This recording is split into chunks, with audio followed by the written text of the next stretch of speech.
कांदा निर्यातीबाबत केंद्राने दुजाभाव केल्याचा प्रकार पाहायला मिळतोय। प्रामुख्याने गुजरातमध्ये उत्पादित होणाऱ्या पांढऱ्या कांद्याच्या निर्यातीला केंद्राची परवानगी आहे। 2000 मेट्रिक टन कांदा निर्यातीला परवानगी आहे।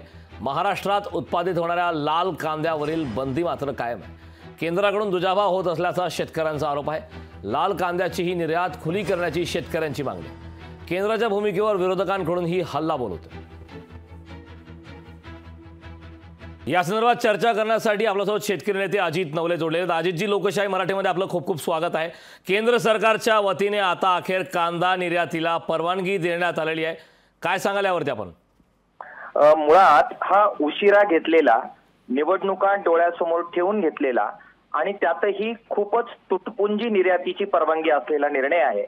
त्यामुळे एक प्रकारे शेतकऱ्यांच्या जखमांवर मीठ चोळण्याचाच प्रयत्न या सगळ्यातून होतोय।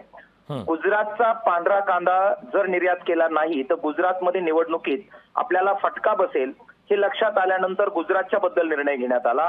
आणि काल ज्यावेळी किसान सभा आणि बाकी सगळ्या शेतकरी संघटनांनी महाराष्ट्रामध्ये याच्या विरोधात आवाज उठवला की गुजरातचाच सोडतात, मग आमचा का नाही, त्यामुळे आता निवडणुका डोळ्यासमोर ठेवून परत महाराष्ट्रातही फटका बसेल, त्यामुळे हा निर्णय घेण्यात आलेला आहे। दुर्दैवानं निवडणुकांच्या पलीकडे जाऊन आर्थिक पातळीवर अशा प्रकारे आयात निर्यात धोरण ठरवण्याची आवश्यकता असते। दुर्दैवानं निवडणुका आणि मतदान लक्षात ठेवून या अशा प्रकारचे निर्णय घेतले जातात, हे अत्यंत दुर्दैवी आहे। नक्कीच अजितजी, खूप खूप धन्यवाद लोकशाही मराठीशी संवाद साधलात त्याबद्दल। लोकशाही मराठी ऐका, पहा, जागरूक रहा।